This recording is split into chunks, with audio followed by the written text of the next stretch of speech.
ಇನ್ನು ಮುಡಾ ಹಗರಣಕ್ಕೆ ಸಂಬಂಧಪಟ್ಟಂತೆ ಬಿಜೆಪಿ ಮತ್ತು ಜೆಡಿಎಸ್ ರಾಜಕೀಯ ಮಾಡ್ತಾ ಇದೆ ಅಂತ ಸಿಎಂ ಸಿದ್ದರಾಮಯ್ಯ ಆರೋಪಿಸಿದ್ದಾರೆ. ಇದಕ್ಕೆ ಟಿವಿ9 ಸಂದರ್ಶನದಲ್ಲಿ ಪ್ರತಿಕ್ರಿಯೆ ನೀಡಿರುವ ವಿಜಯೇಂದ್ರ ರಾಜಕೀಯ ಷಡ್ಯಂತ್ರ ಏನೂ ಇಲ್ಲ ಅಂತ ಹೇಳಿದ್ದಾರೆ.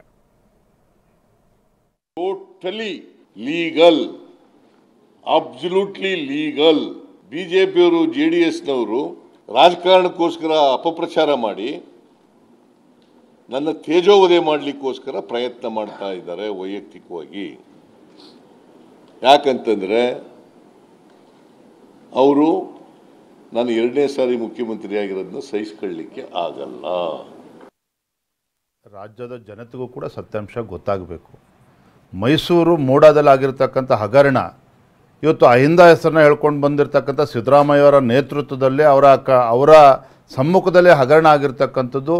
ಒಂದು ಕಡೆ ಅವರ ಕುಟುಂಬಕ್ಕೆ ಕೊಟ್ಟಿರ್ತಕ್ಕಂಥ ನಿವೇಶನ ಇರ್ಬೋದು, ಸಿದ್ದರಾಮಯ್ಯನವರು ಮುಖ್ಯಮಂತ್ರಿಗಳು ಆದ ನಂತರದಲ್ಲಿ ಸಾವಿರಾರು ನಿವೇಶನಗಳನ್ನು ಇವತ್ತು 3,000-4,000 ಕೋಟಿಗೂ ಹೆಚ್ಚು ಮಿಗಿಲಾಗಿರ್ತಕ್ಕಂಥ ನಿವೇಶನವನ್ನು ಮನಬಂದಂತೆ ನೀಡಿದ್ದಾರೆ ಇವರ ನಾಯಕತ್ವದಲ್ಲಿ.